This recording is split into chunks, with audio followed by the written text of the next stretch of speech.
Kamusta na nga po mga master, at sa videong ito ay atin ang ipagpapatuloy na gisahin ang chapter 264 sa manhwa series ng Solomax Newbie. Kaya't atin na nga pong agarang umpisahan. Muling ipinakita sa atin ang mga naglalayag na barko sa ika-29 na palapag ng tore, kung saan nga ay halos 20 oras na lamang ang natitira bago tuluyang maganap ang apocalypse. Dito ay makikita din natin etong si Teresa na nagpapayag na kanilang matagumpay na nakolekta na ang mga kanyon na kanilang natagpuan sa Pirate Island upang kanilang magamit para sa paparating na dilubyo. Eto ngang si Litaymin ay tinatawag ang atensyon nitong si Alfonso upang sana'y kumuha na ng kanilang magagamit na armas para sa pakikipaglaban. Subalit magalang na tinanggihan naman siya ng nasabing individual, buhat nang hindi nga raw nila kinakailangan pa ang mga nasabing armas at tanging ang kanilang pananampalataya ang magliligtas sa kanila. Iyon nga daw ang paraan ng mga kagaya nilang miyembro ng Holy Cross Knights na bagyang hindi maunawaan nitong dalawang kaibigan ng ating pangunahing tauhan.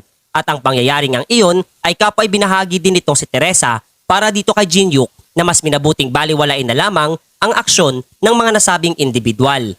Binigyang din nga nitong binata ang kahalagahan ng pagiging handa nila para sa paparating na dilubyo, kung kaya't nagpadala nga daw siya ng ilang mahalagang impormasyon patungkol sa nilalang na tinatawag na Kraken at nais niyang ipamahagi ito ng dalaga para sa iba pa nilang mga kasamahang naroroon. Kasunod nito ay bagyang seryosong natanong nitong si Jinyuk etong si Teresa kung hindi daw ba siya nakadarama ng takot, lalo na't alam nito sa kanyang sarili na marami sa kanila ang posibleng masawi mula sa paparating na dilubyo. Nakangiting tinugon naman siya nitong dalaga ng hindi, buhat nang nangako nga daw sila na susuportahan ng isa't isa hanggang sa maabot nila ang pinakatuktok ng tore. At kahit ano pang mangyari ay kaniyang titiyaking makakalabas ang lahat ng ligtas sa loob nitong naturang palapag sapagkat ito nga daw ang misyong nakaatas para sa isang kagaya niya. Nasiyahan naman sa nakuha niyang kasagutan etong binata habang kasabay na ibinalik nitong si Teresa ang nasabing katanungan.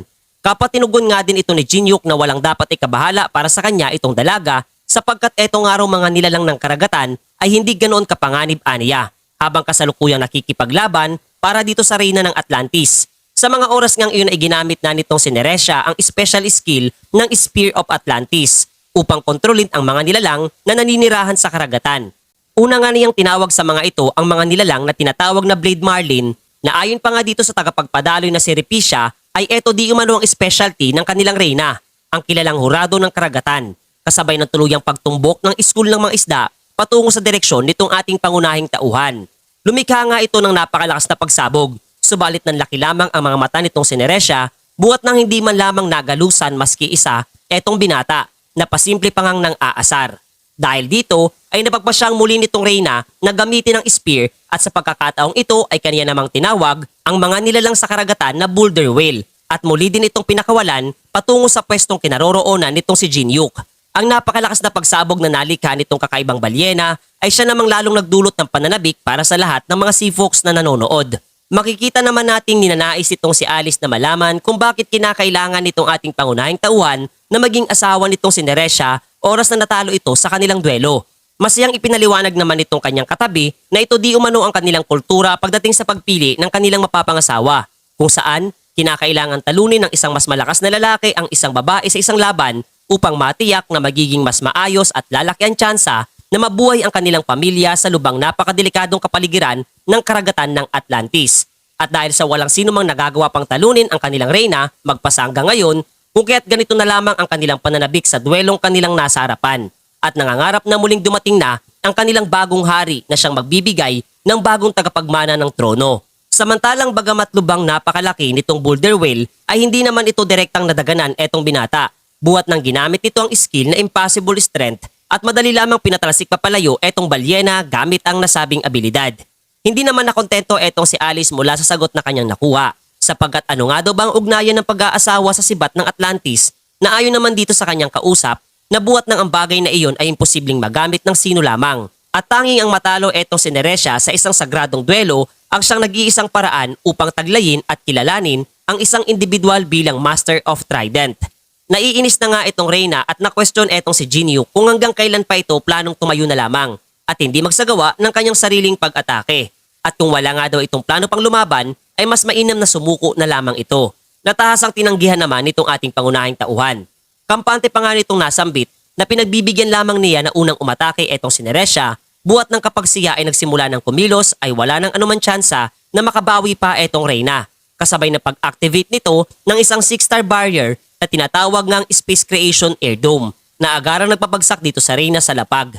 Nanggagalaiti nga etong si Neresha sapagkat bagamat iba ang bigat ng pressure ng katubigan sa Atlantis ay nagagawa pa rin nga daw nitong si Jinyuk na gumawa ng isang malakas na barrier na makagagawang pabagsakin siya sa lapag. Inamin naman nitong binata na bagya siyang nahihirapang kontrolin ang kanyang kapangyarihan habang nasa ilalim ng karagatan, ngunit sinagot naman siya nitong Reyna na hindi na mahalaga pa kung sa ngayon ay nasa loob sila ng isang barrier at walang anumang tubig. Makikitang mas lalong nanabik etong mga Seafolks buhat ng gagamitin ng araw ng kanilang Reyna ang transformation magic at nagsimulang magbago ang kanyang palikpik at napalitan ng pares ng mga paa. Isinaad lamang muli nitong ating pangunahing tauhan na tanging kinakailangan lamang niya ang trident na pinangahawakan nitong si Neresha upang pigilan etong Kraken at wala nang iba pang rason. Subalit binigyang diin nitong Reyna kung lubos niyang ninanais ang bagay na iyon ay kinakailangan muna niyang talunin siya sa isang duelo. Kasabay ng pag-atake nito na hindi naman nagugustuhan nitong si Alice dahil sa personal na rason. Pasimpleng sinenyasan naman siya nitong binata kaya't naunawaan nitong babaeng vampira na malamang ay may pinaplano etong si Jinyuk at dapat lamang na magtiwala siya dito dahil ito lamang ang tanging niyang magagawa sa kasalukuyan. Sadyang naging marahas naman ang pag-ataking pinakakawalan nitong Reyna patungo sa binata. Subalit wala maski isa sa mga ito ang tumatama patungo dito sa kanyang katunggali. Do'y muli nga niyang naalala ang mga nagdaan niyang pakikipaglaban na palaging nauuwi sa pagkapanalo. At dahil nga dito ay nawikan nitong kanyang ama na lubang napakalakas nitong maganda niyang anak na si Neresha.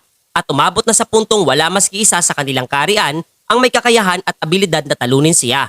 Dagdag pa nga nito na bagya siyang nababahala sapagkat 20 taon na ang lumilipas at kung magpapatuloy pa ito ay tiyak na itong si Neresha ay magiging huling tagapangalaga ng Trident. Subalit pinakalma naman siya nitong kanyang anak dahil naniniwala nga daw siya sa kanilang propesiya na balang araw ay darating ang isang lalaking magagawa siyang talunin sa isang sagradong duelo. Sa mga oras ding iyon ay sadyang nanlaki ang mga mata nitong si Repisha at ang lahat ng mga manonood sapagkat malakas na inihambalos nitong si Jinyuk etong Reyna na umabot pa nga sa punto na bumaon ang ulo nito sa lapag. Ang kakatwang aksyon ngang iyon ay agad na nagpahinto sa lahat ng mga naroroon at eto ngang kanyang Royal Guard Captain ay agad na nakadama ng matinding pagkabahala. Samantalang kasabay noon ay nagsimula ng maging dalawa etong Trident at ang panibagong kopyang nalikha ay agad na napunta sa mga kamay nitong ating pangunahing tauhan. Hindi nga makapaniwala etong mga Seafolk na magagawang matalo etong kanilang Reyna sa isang kakatwang posisyon na kanilang nasilayan habang tila ba nakadama etong si Alice ng kakaiba mula sa reaksyon ng mga naroroon at nagsimulang mabahala, gayon din iniisip na kinakailangan na nilang tumakas. Ngunit bigla na nga lamang naghiyawan ang lahat ng mga Seafolks habang ang ilan ay napaluha pa sapagkat ang bagay at posisyon ng pagkatalo ng kanilang Reyna ang siyang pinakamataas na pagkilalang maipagkakaloob para sa isang talunan na ating kapwa masisilayan ang kasiyahan nitong natalong si Neresha na hindi naman maunawaan nitong naguguluhang si Alice.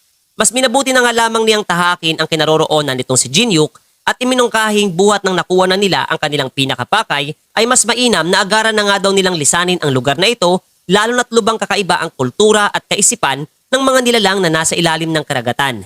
Subalit to'y agarang maigpit na kinapitan na nitong si Neresha ang braso nitong binata at tila ba naging isang dalagang Pilipina habang sinasambit na siya na ang kanyang asawa at ang bagong hari ng Atlantis. Gayun din, kinakailangan nga daw agad magbigay ng magandang lahi etong binata bilang magiging tagapagmana sa trono balang araw. Ngunit hindi na nga siya pinatapos pa sa pagsasalita nitong si Alice at galit na binigyan ito ng isang napakalakas na sapak sa pagmumuka na agarang nagpatalsik dito sa Reyna papalayo sa kanila. Ang aksyon nga niyang iyon ay agad na gumimbal sa lahat ng mga Seafolks lalo na nung kanilang masilayan ang duguan at wala nang malay ang kanilang Reyna. Do'y bagyang pinaalalahanan naman nito si Jinyuk etong si Alice na siya nga daw ang dapat matutong kontrolin ang emosyon lalo na't halos patapos na sana ang lahat ng kanilang dapat isagawa sa lugar na iyon. Nagad ngang nagresulta sa pagbibigay nitong si Repisha ng isang mariing kautusan para sa lahat ng mga Seafolks na hulihin etong dalawa sapagkat isa nga daw itong klase ng aksyon na hindi dapat patawarin lalo na ang pagsuway sa kanilang sagradong tradisyon mga master.